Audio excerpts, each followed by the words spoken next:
నకరికల్లు మండల కార్యాలయంలో theme 5 clean and green village శిక్షణ కార్యక్రమంలో పాల్గొన్న పల్నాడు జిల్లా నీటి యాజమాన్య సంస్థ పథక సంచాలకులు సిద్ధలింగమూర్తి, కమిషనర్ ఏపీఆర్ ఐఆర్డీ వారి ఆదేశాల ప్రకారం సుస్థిర అభివృద్ధి లక్ష్యాలలో భాగంగా మండల స్థాయిలో ప్రతి గ్రామ పంచాయతీ నుంచి 2 వివోఏ అండ్ ఎస్హెచ్జి సభ్యులకు క్లీన్ అండ్ గ్రీన్ ప్లాస్టిక్ వ్యర్థాల నిర్వహణ, స్వచ్ఛరథం యొక్క ఉద్దేశం, శానిటేషన్ వర్కర్స్ కి ప్రేరణ కల్పించడం మొదలగు విషయాలపై ఒకరోజు శిక్షణ కార్యక్రమం నిర్వహించడమైంది. ఈ కార్యక్రమంలో భాగంగా PDD-WMA సిద్ధలింగం మూర్తి మాట్లాడుతూ ఉపాధి హామీ పథకం గురించి జిల్లాలో శ్రామికులందరూ ఈకేవైసీ చేయించవలసిందిగా తెలియజేశారు. ప్రభుత్వ కార్యాలయంలో ఉన్న చోట roof water harvesting structure water నిల్వ ఉండేటట్లు చూడాలని తెలిపారు.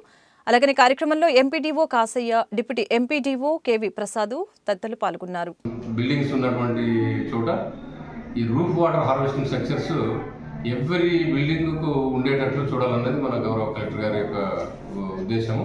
సో వారి ఇన్స్ట్రక్షన్స్ మేరకు ఆ విధంగానే ఫాలోఅప్ చేసి already roof water harvesting structures ఎక్కడైతే ఉన్నాయో ఉన్నటువంటి వాటికి ప్రాపర్ మెయింటెనెన్స్ ఉండేటట్లు మన ఎంపీడీఓస్, ప్రోగ్రామ్ ఆఫీసర్ అందరికీ మేము చెప్పడం జరుగుతుంది.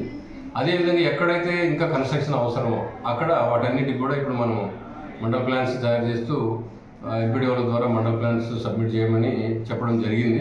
సో వాటన్నింటిని వస్తానే శాంక్షన్ తీసుకోవాలి. అదేవిధంగా ఇప్పుడు ఏదైతే చేస్తున్నామో మనం ఇప్పుడు వచ్చేటువంటి అంటే కలెక్టర్ గారి యొక్క మెయిన్ ఉద్దేశం ఏంటంటే save every drop of water. మనకి ఈ సీజన్లో వచ్చేటువంటి ప్రతి నీటి బొట్టును ఉపయోగించుకోవాలనుకున్నటువంటిది మెయిన్ ఉద్దేశం మొదటి రోజే చెప్పడం జరిగింది. కాబట్టి దానికి అనుగుణంగా ఉపాధి హామీ సిబ్బంది అందరూ అలాంగ్ విత్ మన ఎంపీడీఓస్, ప్రోగ్రామ్ ఆఫీసర్స్ ఆ విధంగా కదలడం జరుగుతుంది.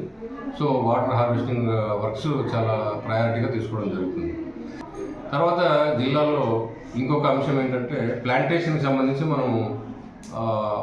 మనకున్నటువంటి జిల్లాకు ఉన్నటువంటి ఒక టార్గెట్ మేరకు 2000 ఎకరాల వరకు తీసుకోవడం జరిగింది.